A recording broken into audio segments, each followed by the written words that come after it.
So welcome to the webinar. This is Anne Rolfe and thank you for joining us for this webinar, Mentoring and Coaching, What's the Difference? And I think there are different benefits between mentoring and coaching. I'm not sure about that. How do you know which is a better approach? The terms mentor and coach are so often used interchangeably. Although most references agree there are differences between the two, descriptions of the roles are not uniform.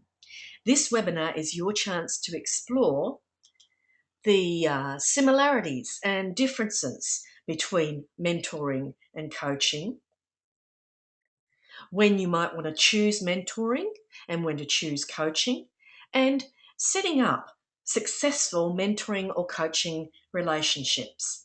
Now, some of you will have been on the webinar before, so I'll just give you a brief details of how to interact. You know that webinars are much more effective when you do join in. So I would encourage you to take your own notes as we go. That way you'll capture the key points for later use. If you want to ask questions or make a comment at any time via your microphone, you have the facility to put your hand up. To put your hand up, just click the little icon to the left near the top of your on-screen panel. I'll then open up your microphone and we can all hear. If you have a microphone and a headset's best, you'll be able to speak and everyone will hear you. But you can type in a comment or question at any time. Only I see those. I'll read them out and respond. And if you want to type something in anonymously, just type the letters ANON at the beginning of your comment or question, and I will respect your privacy. And that way it just makes it easy for everyone to interact. Now, if you do have a microphone, just bear in mind that this webinar is being recorded and it will be available to you and to others later on. So bear in mind what you're okay to make public when you do speak. So hoping you can see that little hands up icon and where to type, because I want to test that out now. What I'd like you to do, if you wouldn't mind, if you have got a microphone, just put your hand up. I'm not going to turn them on at the moment. I just like to know who's out there and can if they want to. So put your hand up if you've got a microphone. And the other thing I'd like you to do while that's happening is just type in where you are. I know we've got people registered from all around the world. It'd be lovely to know who's on the line and where you're all from at the moment. So let me see. Okay, Karen, I see, is in Perth, and also in Perth is Renee. Michelle's in Melbourne. Okay, now just looking at this one.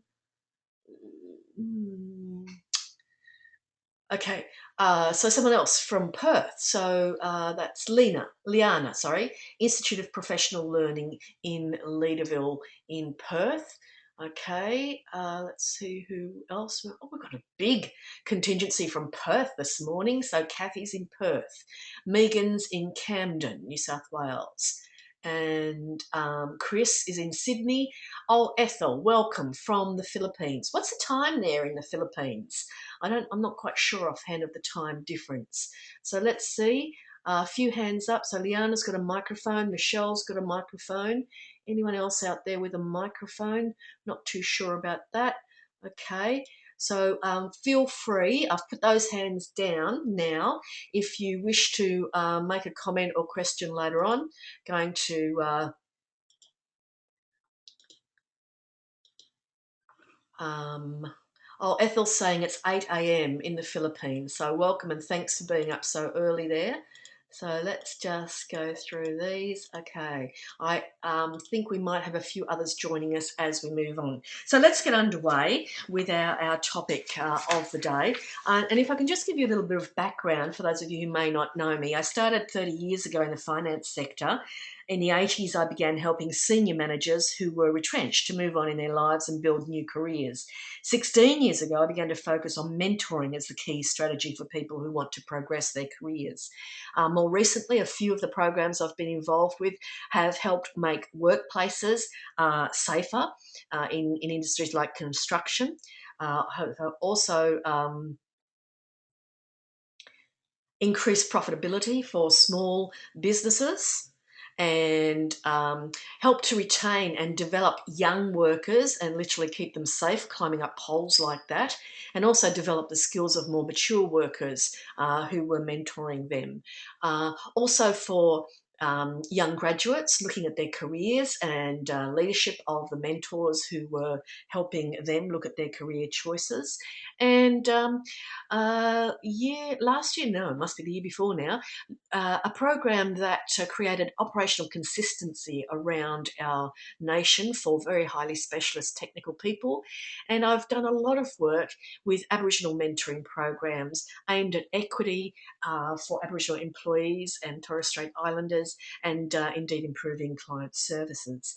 So I show you that so you can see there's a whole range of uses for mentoring, and this is just a very small sample. I'm going to guarantee that you'll leave this webinar with practical information you can use. And I do have a special offer for you at the end that will add even more value.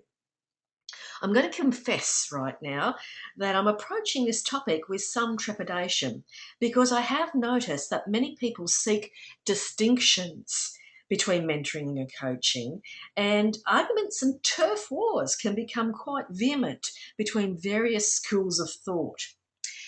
Why is there so much controversy? Well, here's my opinion. In Australia, we saw the emergence of a career counselling and coaching industry in response to the recession in the late 80s, early 90s. And commercial enterprises trained career counsellors, executive and personal and business coaches, and various universities introduced courses in coaching. The term life coaching appeared. It became popular, but fell into disrepute when inexperienced people set up shop, which raises the issue of quality control. There are various forms of coach accreditation, but no regulation exists, and anyone can set up as any kind of coach, counsellor, or indeed mentor. Most of the coach training, and certainly the career counselling training that I completed back then, emphasised empowerment of clients. So the definition of coaching moved away from a skills and performance focus and firmly into the realm of personal development.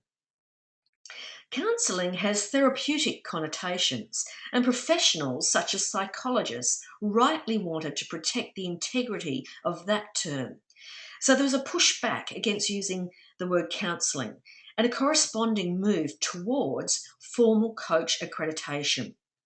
Because coaching became an industry and way ahead of mentoring in terms of formal training and accreditation, it has largely claimed the high ground, and this has impacted on the distinctions between mentoring and coaching in the workplace. Anyway, that's my opinion. So I want to start this webinar with a little puzzle. When the next slide comes up on your screen, please type in the first word you see. As you type them in, I'll read them out. I won't mention any names. I'll just read out the words that you type in. So here goes. Here's the slide. Quick look. First response is the answer. So just start typing in. Okay, Liana, thank you. Hey, okay, so what I'm seeing here is a whole bunch of words coming up. Words like knowledge coming up a couple of times, actually 3 or 4 times I see it. Someone's seeing love, another knowledge. Someone sees family, love, confused. I hope that's a word you're seeing, not how you're feeling. Courage, I see also. Okay, hands up if you saw more than one word. Perhaps after someone mentioned a word other than the one you mentioned, or perhaps you saw it right away. Okay, quite a few people seeing those words. Let's go back. Here are some of the frequent ones that are frequently seen in this puzzle. So we've got love, confused. Now, I don't see that one. I'm going to have another look for that. Okay, some people seeing two, family. Okay, courage. Of course, you can break courage down to hour or rage. Knowledge you can break down to know, and ledge. Yes, okay, so The thing, and this is, by the way, this is just a puzzle that did the rounds on Facebook a little while back. And I don't know if there's any psychological significance in what word you see first, but certainly there's no right or wrong answer to the puzzle. And for me, that's exactly the point. We can all look at the same thing, yet extract different meaning from it. And I think this is true of all words. In fact, one of my inspirations, psychologist, social researcher, author, and one of the founders of the St George Ethics Centre here in Sydney, Hugh Mackay, once said, and I'm paraphrasing him here because I heard him say this myself, something close to it. The dictionary doesn't define words. It's a history book. It tells us how words have been used. Meaning changes over time. And if you think like of words like cool, well, cool means temperature, or it can mean something completely different. Um, and I certainly think that's what's happened with the words mentoring and coaching. And I'd like to actually get some input from you on your views about definitions. So I'm going to actually ask you to respond, and you should see now um, a poll coming up, and you can choose more than one answer to this question. I'm wondering if your people development strategy, and there's a combination of words in itself. But basically, do you define mentor and coach with distinctions between them? So are they something different? Do you use the term mentoring and coaching interchangeably? Some people do. Um, do you only very loosely define either one, or in fact not define either one at all? And I'd invite you also to type in some comment as well as your choice here. And I'm just going to give you a few seconds more on the poll before I close that and share the responses. But I'll also read out your comments. Again, if you want to remain anonymous, ANON before your response. Okay, I'm going to close the poll now and share the response with you. Okay, now remembering that you could choose more than one response to the question. So we've got 50% of people saying that you do actually define mentor and coach with some distinctions. Okay, just a few of you, just 8% saying, oh, we kind of use it interchangeably. 25% saying there's just a loose definition of each one, and 17% saying there really you don't define them at all. And in fact, what I'm going to do, I'm going to capture these responses later on, and I'll publish these in the newsletter and on my blog later on. So let's just look at some of the comments typed in. Okay, Karen is saying, we have a people development strategy, question mark. Okay, but yeah, not defined. So not defining the mentoring or coaching. And that's very, very common that we talk about these things, but we don't actually specify exactly what we mean. So let me hide the poll. And what I've observed over the last 3 decades, as you'd expect, we've been through the 90s, the noughties, and I don't know what you call this decade, maybe the teens. But as mentoring and coaching have become more and more widely used in the workplace and outside of it, there has been kind of a bit of an evolution of the use of these terms.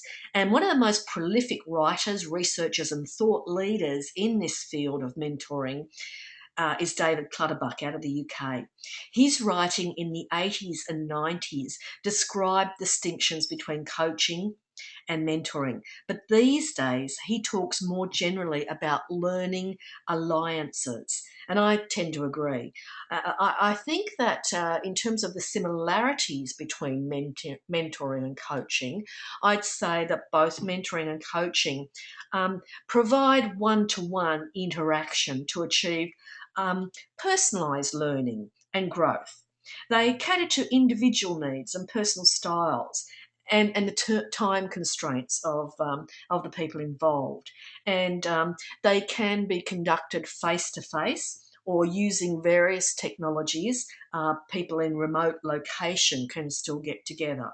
Um, I think that they very much complement formal training, and this is an area we're going to see very much evolving, or perhaps a bit of a revolution going on in terms of formal training and education, complemented by other strategies, including coaching and mentoring. I think that they both process real life issues. They're about problems, issues, and decisions in life and in the workplace. And what they do particularly well is help facilitate access to information so that people can make informed choices about new behaviours or actions they'll take or stop doing. And they particularly support the achievement of hopefully positive outcomes or better outcomes or more intentional outcomes. Now, when I'm asked, and I frequently am asked, what's the difference between mentoring and coaching? I usually ask it. I usually say it depends on who you ask, because different people have very different opinions. What I call mentoring, others call coaching, and vice versa. But I think what's most important is if you have a mentoring or coaching program, you have a definition that works for you in your context. And when people enter a mentoring or coaching relationship, they have a clear understanding of what the purpose is, what their roles are, and what's expected of both parties. For me, the purpose of the activity is far more important than what you call it. And indeed, I think there's a whole range of activities that we could position on something that I would call the development spectrum. So I'm thinking about in the workplace now, a whole spectrum of activities. Over a wide range. Here's my take on it. So what you're seeing in front of you is a diagram that I've used for a long time. It's in my book. And what I've put here is training on the left-hand side, development on the right-hand side, and a line. And it's not meant to be static. It's meant to be a spectrum that we move along and in between what might be seen as a couple of extremes. So I'd add to this instructing, the role of instructing, something we might label coaching, something we might label mentoring. And again, if there was a way to make this less static, I'd love to do that. But yeah, at the left-hand end, then I'm thinking under instruction and training, things that are really around teaching specific skills that are required for particular tasks. More flexibly in the middle, under the heading of coaching perhaps, support to achieve specified goals, and more down the end, which is where personally I see mentoring, development, facilitating, the mentor facilitating self-development of an individual. So if we look at this from the point of view of goals and goal setting, what I'd see down that left-hand end, closely aligned to instruction and training, is goals that are quite specific. They are usually about tasks that you want to be able to do. They are about performance. They're extrinsic. And what I mean by that is they're visible. You can see when someone can perform this task or is unable to do so. So it's pretty clear and pretty obvious. It's out there in the world. And quite often, these kind of goals are set by someone other than the learner. They might be a requirement for accreditation or performance or something like that. Whereas at the other end of this spectrum, I'm seeing goals that are much broader. Um, in some cases, they can even be a little bit vague. People know that mentoring is going to be good for them, but they don't necessarily know specifically what they're hoping for from mentoring. But the goals are broad. It's more about ability and capability. very often it's about gaining insight. And because insight happens within the person, it's intrinsic. Sometimes you can see that light bulb go on, but other times you don't see that. Uh, Even there's perhaps even a level of perhaps even an unawareness from that individual. But the really important part of this end of the spectrum, I think, is that goals are self set. And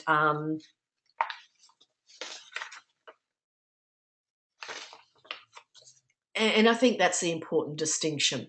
So if we used this model, what we'd start to look at is if I were defining a difference between coaching and mentoring based on this, as I tend to, I would suggest to you that a coach would be someone who trains or tutors or prepares a person for improved skill and performance, whereas a mentor, under this definition, would be someone who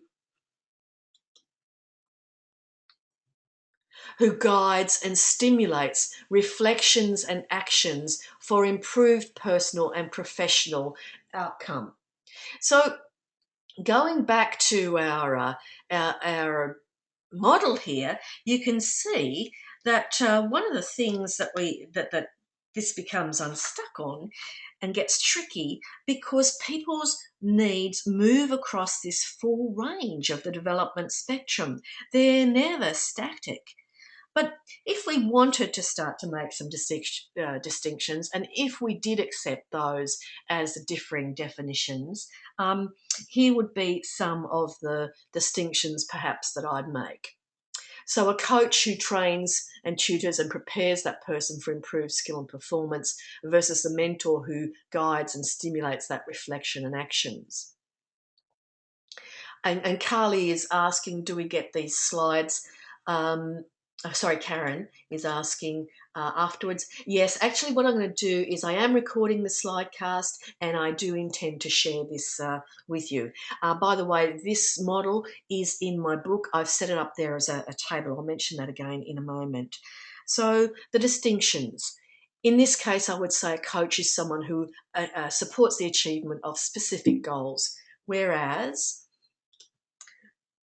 the mentor is someone who enables the development of broader capabilities. The coach is more action oriented, and whilst there's action in mentoring, certainly the emphasis is first on the individual reflecting. The coach concentrates on small, step by step, incremental improvement, whereas a mentor is more concerned with the bigger picture. It's a more holistic approach, I believe. The coach attends to a gap between actual and desired performance, so closer to that instructional model, whereas the mentor facilitates personal goal setting, action planning, and implementation. The coach features practice of required performance. And you see, I've used a sporting model. That's where I think the early, or certainly my early ideas of coaching came from, the sporting model. So there's practice, feedback, correction, as you'd see in a sports person. Whereas mentoring is based on that conversation, leading problem solving, encouraging decision making, creative and critical thinking processes. And in coaching, results can be measured objectively, whereas results can be quite difficult to measure because they can be quite subjective in mentoring. The coach is concerned with behavioural outcomes that are evident within a prescribed time frame, and mentoring, because it's concerned with insight, personal and professional growth, and that evolves over an indefinite time frame.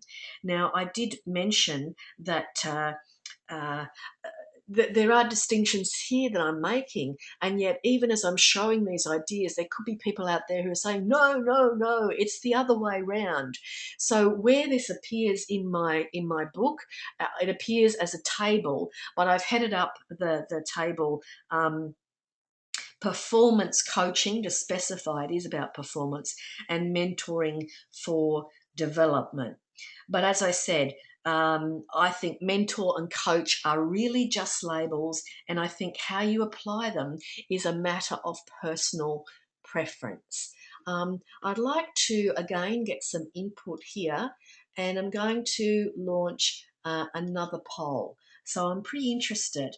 Um, and again, you can choose more than one response. How many of you out there actually provide um, a mentoring or coaching program for your employees? I'm wondering how many of you actually provide external coaches or mentors. So, do you offer coaching and mentoring as separate things, or do you have one program for coaching and mentoring? And how many of you don't provide either? Okay, results are rapidly coming in here.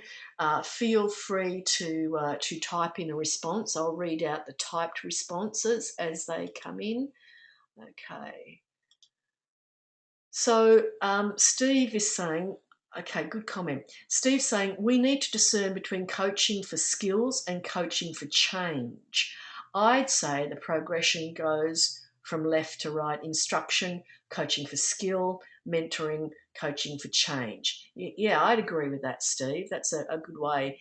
And please, I just want to remind you here of the earlier slide. I think what's really important here is that if you have a program, whether it's mentoring or coaching, you need to have a definition that works for you in your context. And the people who get involved need to understand the purpose, their role, and what to expect from the coach, or what is the coach meant to do? What are they meant to do as someone who's being coached or mentored? Okay, let's see. Karen is saying, this is week 2 for me.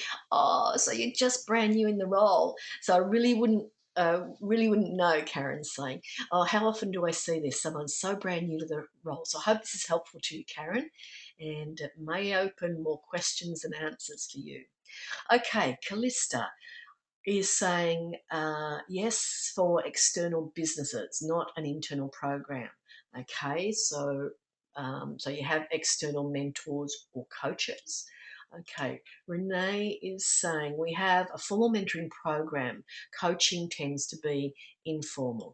Okay, and Karen's saying, I think the mentoring in my role is about mentoring people in other organisations. Okay, cool. So let me close the poll, share the results with you. Okay, so we've got the vast majority providing mentoring or coaching to employees, 71%. 35% employ external coaches or mentors. Okay, again, the majority, 59%, offering coaching and mentoring separately, and a small percentage, 12%, have one program for coaching and mentoring, and very small percent say, no, we don't offer either at this time. So let's put that away. Okay. Now, I struggled to offer you some more distinctions because people really seem to want this. So this next model concerns itself with the purpose and the process, because I think this is really the fundamental part of mentoring and coaching. The overall purpose of both mentoring and coaching is personal development of some kind. The process is either non-directive and or more directive. It's to achieve improved performance and or some sort of career development. The focus may be on immediate gain or future benefit. Now, personal development of any kind rarely fits into a neat box, however much we might crave clear-cut boundaries, as you'll see as I describe some examples. So I've got down here on-the-job instruction, which is usually about performance, looking for immediate improvement, and it's usually fairly directive.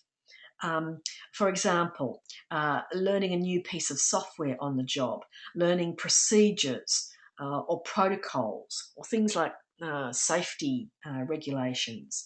And it can be delivered by a manager or a supervisor, or someone called an on the job instructor, a preceptor, a mentor, or a coach. And it's vital that person has expert knowledge of the topic and some teaching or training skills. Self development, which is immediately applicable to work performance, for example, on the job teamwork and interpersonal skills, might be less directive because you want to empower people to choose constructive behaviours.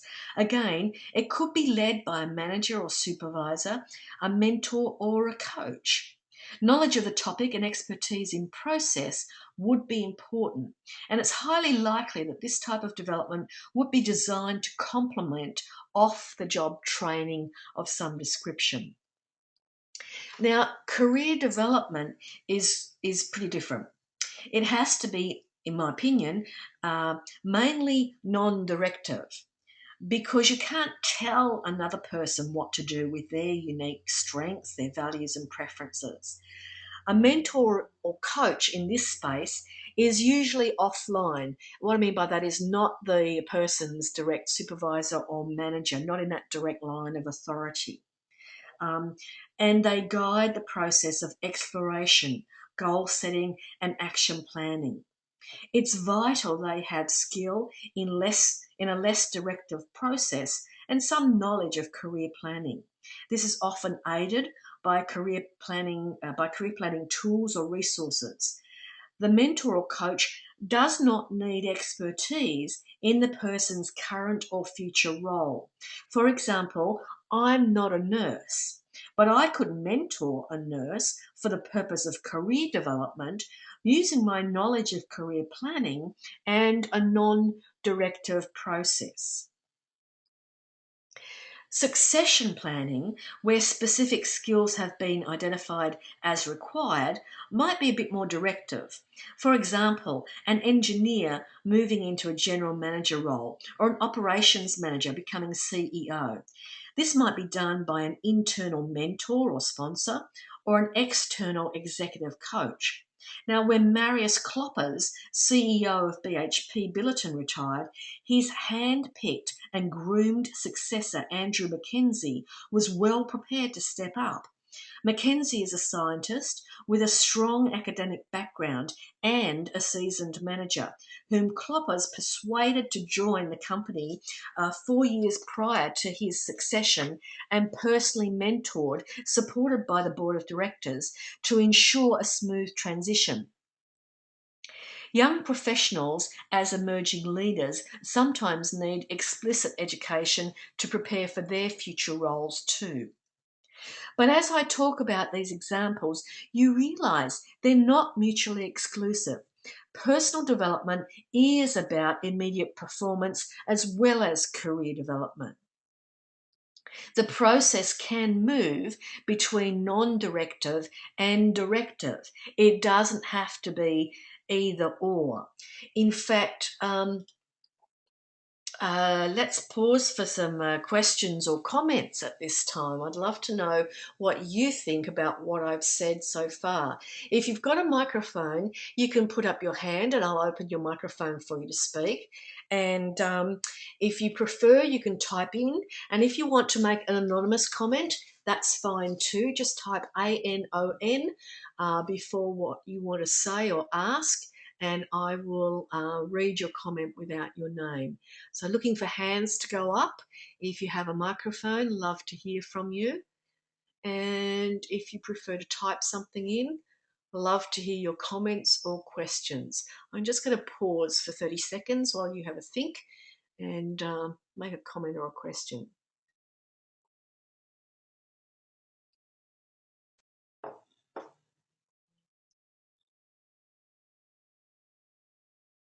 Okay, not seeing any coming in. If you're still typing, please continue. What I'm going to share with you is the advice from David Medjinson and David Clutterbuck in one of their publications. And as I said, I've noticed this kind of move from quite clear-cut distinctions to this broader term of learning alliance. Okay, and I do see one comment I'll just read out before. Okay, someone who's saying, loving the session so far. Thank you for that feedback. It's very reassuring. I'm just wondering if there's too much controversy or difference of opinion, people getting all steamed up out there. I've seen it happen. Here's what David and David say. Determine the contours of the developmental space in which you operate or wish to operate. Call it what you like. But remember, you have to be able to communicate the meaning to the people with whom you work. And in the case of the professional coach or mentor, to whoever pays the bill.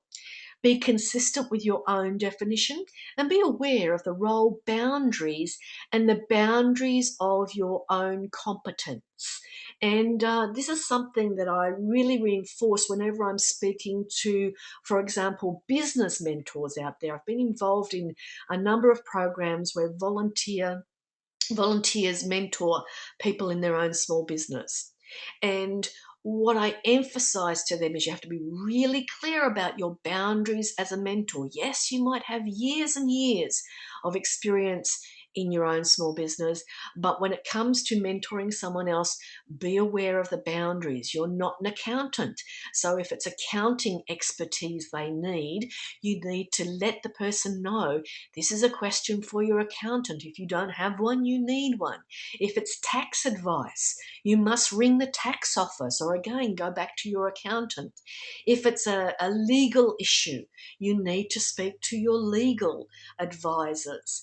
And this is not something that a mentor is going to give advice on. A mentor might say, this is what I have done in my experience. However, there's always that referral to, a referral to the trained specialist here. Okay, so just looking for some of those comments coming in. Okay, reading one from Ethel in the Philippines. Okay, Ethel's saying, sometimes it's hard to separate the two because in the process of coaching, for instance, personal matters crop up that need to be processed. The coach or mentor needs to process that the personal hang-ups or concerns could also be addressed since the personal and the professional are often so intertwined. Am I right? Ethel, I think you are right up to a point, and this goes back to the comment I was making about business mentors. I do see mentoring as quite a holistic process in many cases. And you're right, personal issues come up and they may need to be processed. Mentors need to be really clear about the boundaries.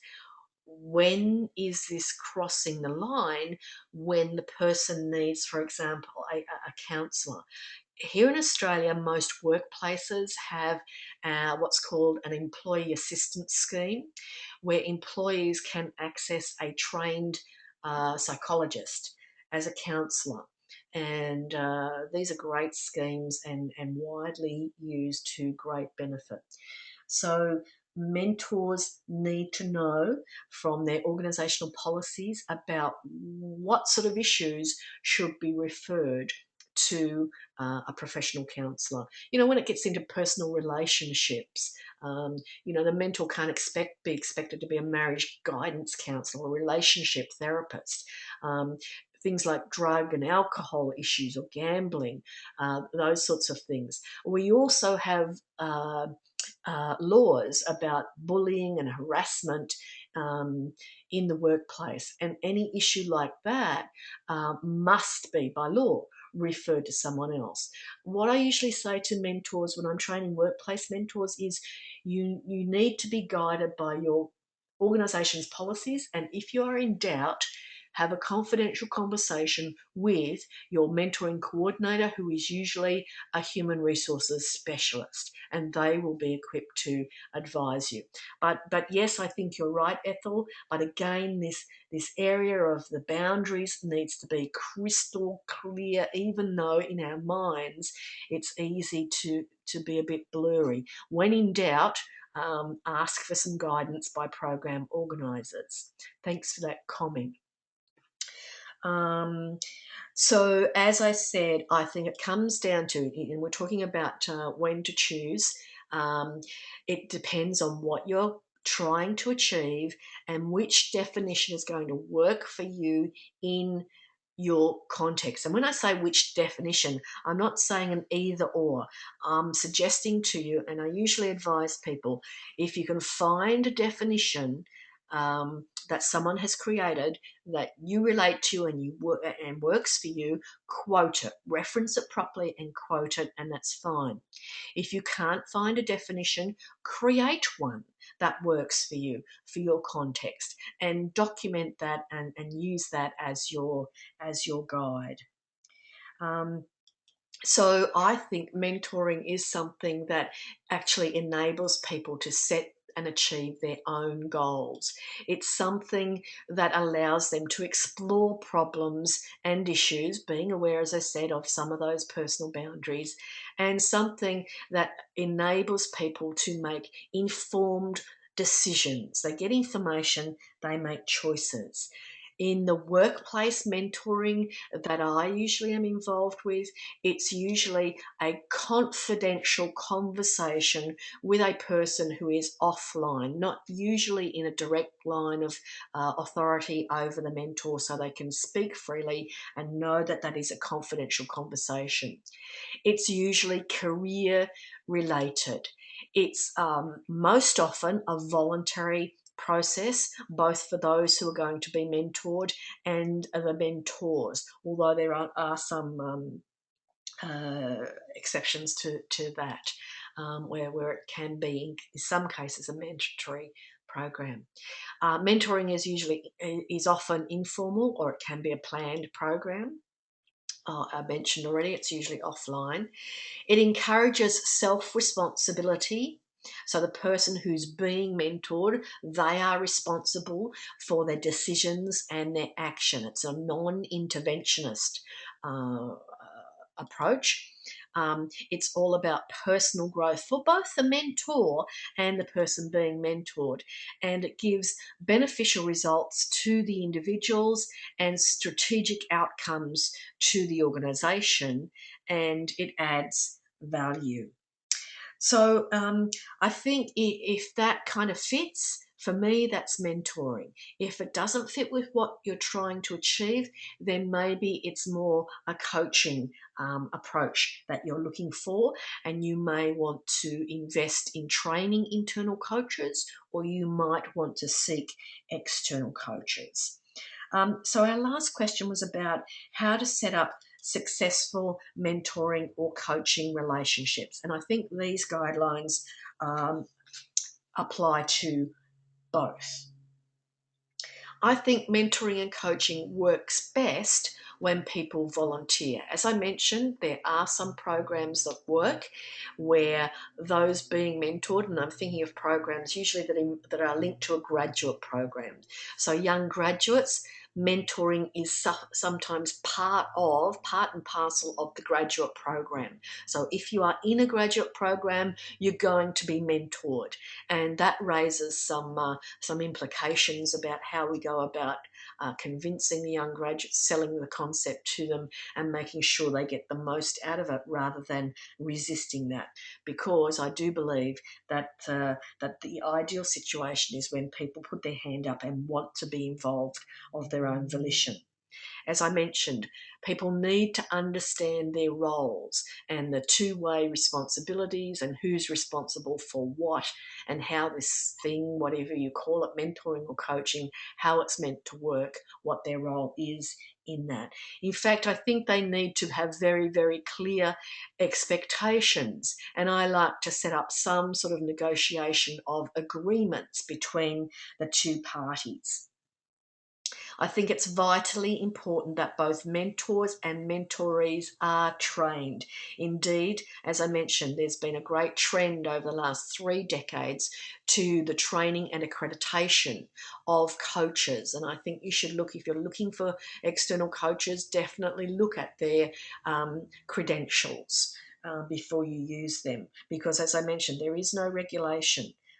So it's kind of buyer beware. Now, there are plenty of good coaches who don't have perhaps the ICF accreditation or some other accreditation, but look at their credentials. What's their track record? What have they done? What models are they using? And check their references.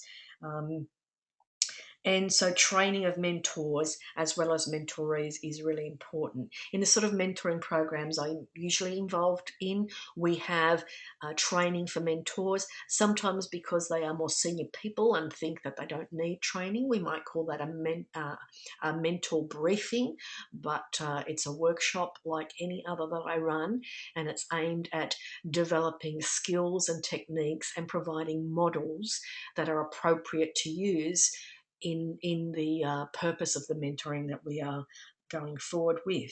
And likewise, mentorees need some training in skills for their role and ways to go about getting a good result from the mentoring. You need to bring the people together, have some format for matching them. In most mentoring programs, there is a way that both parties have input to the matching process.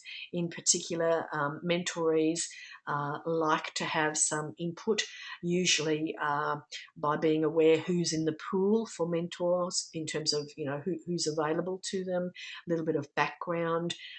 You do, I find, need to educate people in what to look for in a mentor before you allow them to, have some input. Usually what happens is we give them some education and then give them a list of names or a database or some profiles or backgrounds of people and ask them to indicate 3 preferences, and then those preferences are finalised in some sort of process with the mentoring program coordinators. It's also polite and good practice to give the mentors a right of refusal in that situation as well. But you do need a way to bring them together to match them up so that there's a reasonably good fit. Then I think it's useful to facilitate that first meeting. And I like to bring both parties together in a workshop. So they may have had separate training as a preliminary, and then we bring them together and they do some activities. We break the ice, they're learning some more things, they're discussing some issues, and then we put them in one-on-one settings so that they can negotiate their agreements, they can do some getting to know you stuff, and start to set their goals for the mentoring relationship. And once you've done that, you need to provide ongoing support and follow up. Now, it's not always possible to do that in a face-to-face situation, but technology is so good these days and people are getting very accustomed to being online. Look at us all here today having a good time online. So use that technology to keep people engaged, to help them solve their problems, and to monitor what's going on in the mentoring relationship.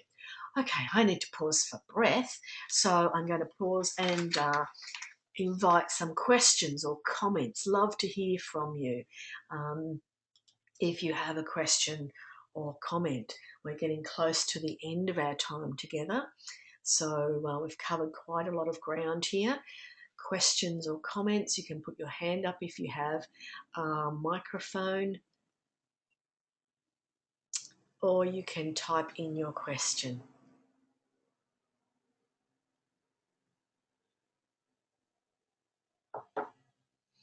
Okay, if you're still thinking of a question, please continue typing in. I do hope that this webinar has given you some new perspective around the distinctions between mentoring and coaching, and some ideas that will help you choose what you're going to label. Is it mentoring? Is it coaching, which works for you? And some ideas about setting up successful relationships, whether you call them mentoring or coaching.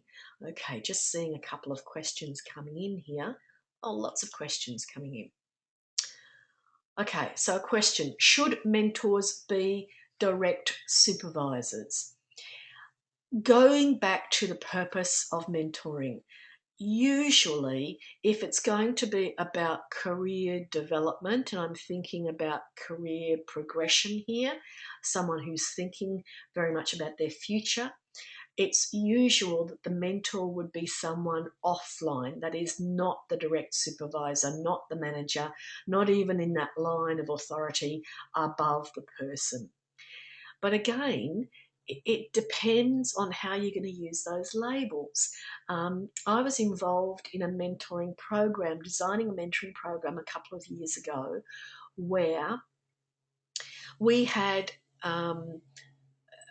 separate roles, whilst they all came under the banner of a mentoring, and we called it a mentoring and coaching program because we had on the job training to ensure transfer of learning from technical off the job training to the workplace. We had a form of mentoring that may or may not have been the supervisor, and then we had managers who were concerned with future and career. So again, it's how you apply that label. But most programs I'm involved with, no, the supervisor is not direct super. The mentor is not the direct supervisor. I do have a webinar recording on my website called Manager as Mentor, and it looks at a different kind of mentoring that managers might be involved in. So I would suggest you go and have a look at that webinar recording. It's available on my new website, and you'll find it there. If you can't find it, flick me an email and I'll direct you to it or send you a link. Okay, so Karen is saying, I have 13 organisations that I am supposed to mentor. There is an intermediate layer of 3 of these organisations. How do I best go about this? How often would you expect to have contact with the ones you are mentoring? Karen, we might have to go offline with this one. Come back to me so we can talk some more. Um, a couple of questions.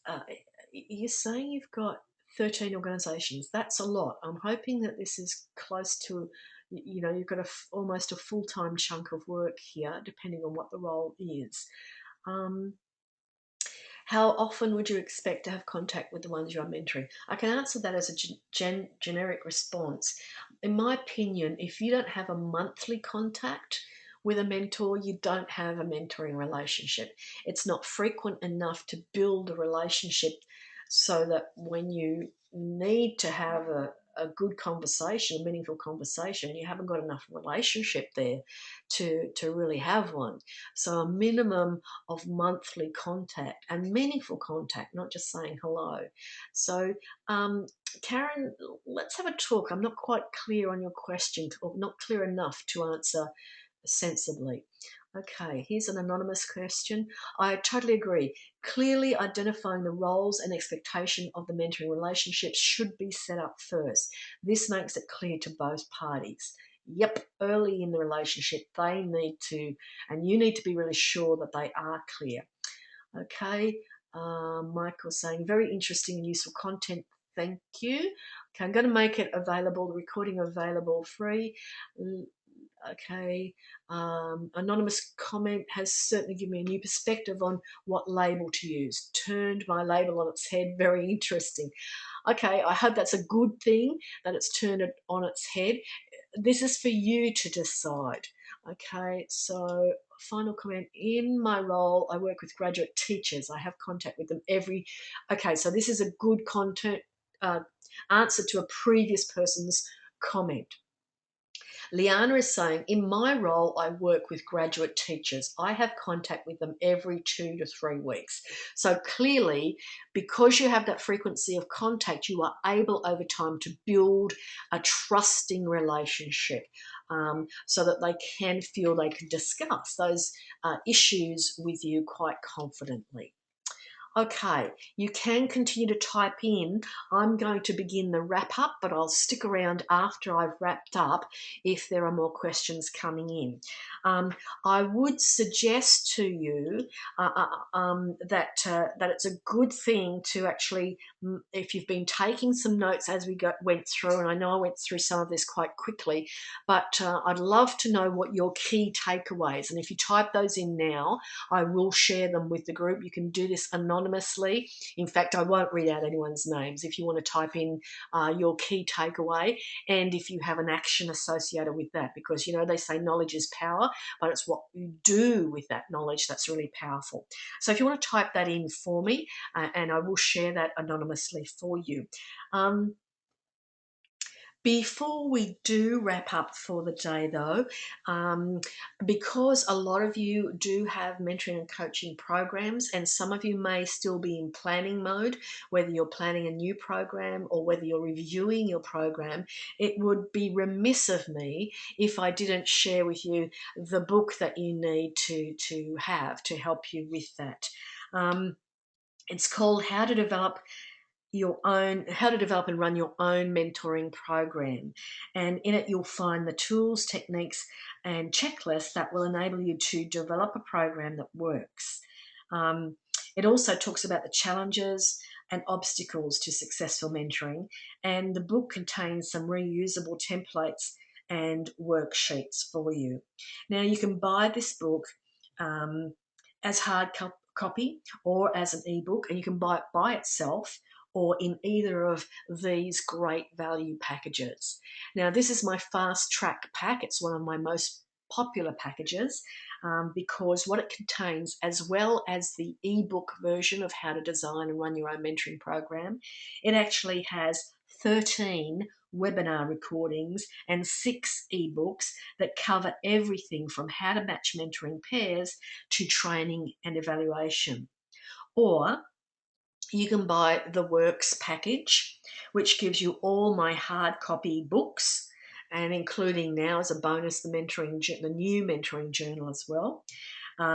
So all the hard copy books, as well as an audio on how to design mentoring and a disc with 13 articles on mentoring. So these are available on my brand new website, which you can see the URL there, mentoring-works.com. Okay, let's go back to some of your feedback here. Okay, yes, you can call me later, and I'd appreciate you're busy for the next hour. Yeah, I'm going to stop for some lunch, so in about an hour's time would be good. Give me a call. Okay. So feedback, takeaways, confirms that I am on the right track with my mentoring program. I'm so glad. So often we need that feedback, and where do you go for that? I hope you will come back next month, because I love it when people say confirms I'm on the right track, and gain input from your colleagues here online as well. We've got people all around the world who join these webinars. Key takeaway, coaching, practice, feedback, correction. Yeah. Thanks for that. My key takeaway, create our own definition and communicate it consistently. That is a lovely takeaway, very useful, and it will improve your outcomes. Key takeaway, whilst this session has used completely the opposite definitions to those I have used, it has substantiated my beliefs in my role and responsibility. Excellent. Look, I really don't mind, don't care. I'm not invested in what term you decide to use. One of my closest friends and colleagues, in fact, several of my mentors, professional mentors, use a really different definition. It doesn't trouble me in the slightest, because I am clear on what I am getting from them and what they are giving to me, and indeed what I'm paying for from them. I really don't care. You know, Shakespeare What did Shakespeare say? A rose by any other name would smell as sweet. It's a waste of energy to argue about it, but you do need to be clear on what works for you. Okay, another takeaway. The importance of developing the mentor to give support, good support to the mentoree. Yes, we do need to do that.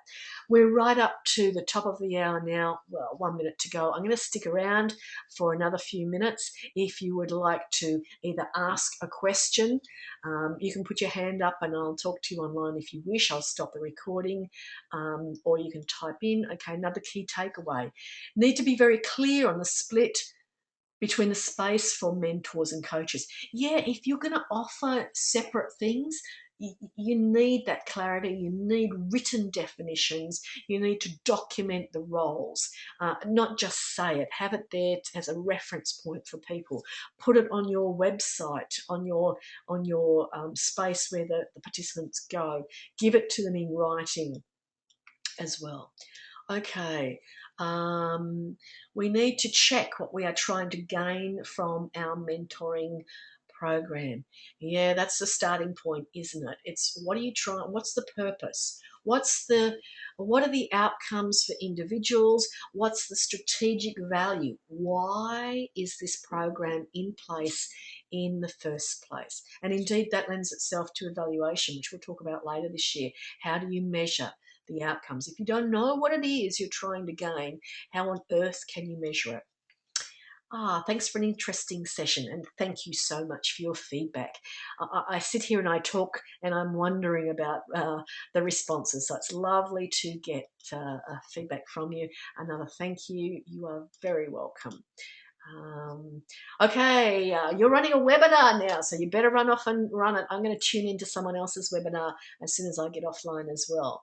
Okay, you are very welcome. And Ethel, thank you for joining us from the Philippines, and it was an early start for you, so thanks. You're welcome. Thank you. Okay, that's about wrapping it up now. I look forward to seeing you next month. Our webinar next month is Attracting Mentors. So see you then.